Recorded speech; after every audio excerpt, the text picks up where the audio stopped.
Where the sea remembers, a quiet unraveling of love, loss, and the silence that follows when we drift beyond the reach of returning tides. The sea receded again this morning.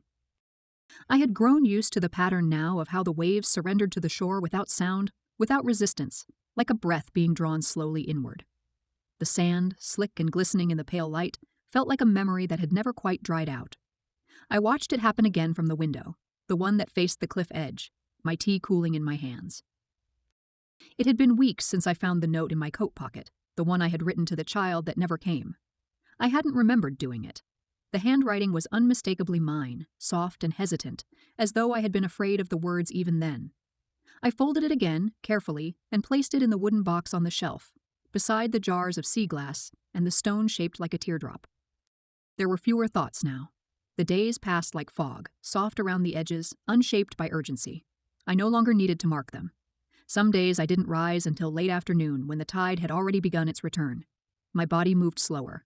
I could feel the weight of each movement, as though my limbs were coated in sand. One morning I caught sight of my reflection in the glass, the window darkened by storm clouds, my face caught within it like something held between worlds. My cheeks were hollowed, my hair more gray than not. I didn't look like myself. But then I hadn't in a long time. I tried writing again, briefly. The words didn't come easily. My hands cramped too quickly, the pen dragging clumsily across the page. I didn't try to force it. I simply folded the notebook closed and placed it beneath the bed. Sometimes I like to think the sea had taken my words and stored them somewhere deep beneath coral, between forgotten shipwrecks.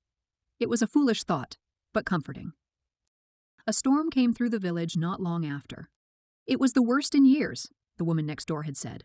I saw her struggling with the latch on her herb shed and stepped outside to help, my legs unsteady on the wet steps. We didn't speak. We never did. She simply nodded her thanks, and I returned to my room before the wind could carry me away. That night, the waves slammed against the rocks so violently that the floorboards trembled. I didn't sleep. I sat by the window with a blanket wrapped around my shoulders and watched the water throw itself at the cliffside again and again, like it was trying to reach something long lost. The candle burned low beside me. I thought about leaving it lit through the night, just in case. The next morning, the tide was farther out than I had ever seen.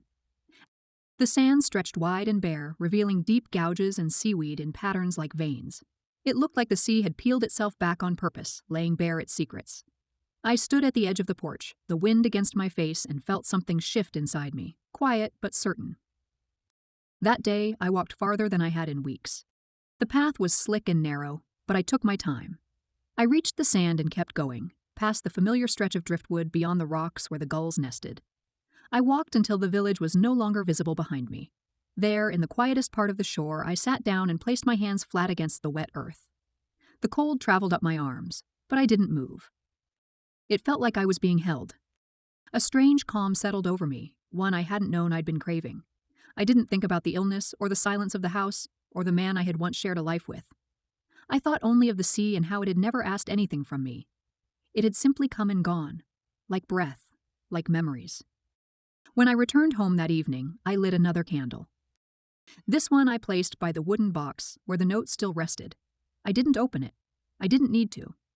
The candle flickered, and I felt warmth spread through the room despite the cold outside. I wrapped myself in the blanket again and sat near the door, the sea still visible through the darkened glass.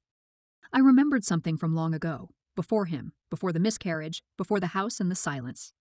I remembered my mother brushing my hair in the mornings, her fingers gentle, her voice soft with a song I could no longer recall. The memory brought no pain, only the ache of distance, like watching someone wave from the other side of the shore. It stayed with me through the night.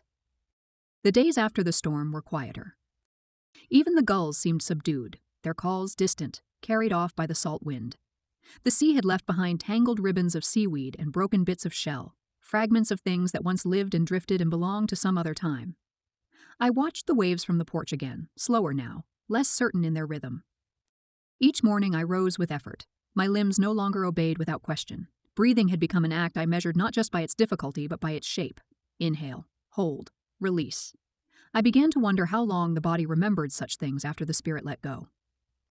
There was a subtle slipping happening inside me. Not dramatic, not suddenly. Just a gradual loosening of everything I had once used to anchor myself. Hunger faded.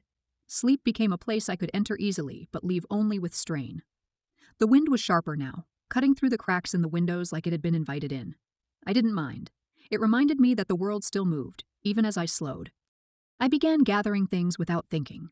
The jars from the windowsill, the smooth stones I had once cradled in my palm like prayers, the letter to the child. I packed them not as someone leaving, but as someone preparing to stay behind in the right way. The kind of leaving that isn't loud, that doesn't announce itself. The wooden box, once light, now felt heavier in my hands, like memory had settled into it. I placed it in the cabinet by the bed and left the door ajar, just enough so it could be found if someone ever looked. Not because I expected it, but because a small part of me wanted to be known in that quiet way. The village carried on without notice. Smoke still rose from the chimney of the herb woman's cottage. The fisherman still repaired his nets under the lean-to in the afternoons. The scent of soy and seawater lingered in the air, unchanged. The world, indifferent to grief, moved forward as it always had. That comforted me. There was mercy in being forgotten gently. Rain came for 3 days. It tapped at the roof and soaked through the boards of the porch. The sky remained heavy and low, as if it had something it wanted to say but lacked the language. I stayed inside, wrapped in layers of wool and memory. I found myself tracing the lines of my own hands, the small scars and veins like a map only I had ever read. When the sun returned, weak and filtered through thick clouds, I went down to the beach one final time. The tide was just beginning to turn. The sand was firmer beneath my feet, the wind less punishing. I carried nothing with me but my breath and the ache in my ribs. I walked farther than before until the edges of the world felt close, until I could no longer see the houses behind me. The sea greeted me with stillness. It didn't rise, it didn't pull, it just waited. I sat again, knees tucked close to my chest, and listened. Not to the waves, but to the silence between them. The pause, the suspension. That was where everything truly lived, not in the noise, but in the space around it. I stayed there until the sky dimmed, until my bones began to shiver. When I stood, I left no footprints behind me. That evening, I cleaned the house slowly. Every motion is deliberate, the way one might move through a ritual. The dishes were washed, dried, and stacked. The blanket was folded and placed at the foot of the bed.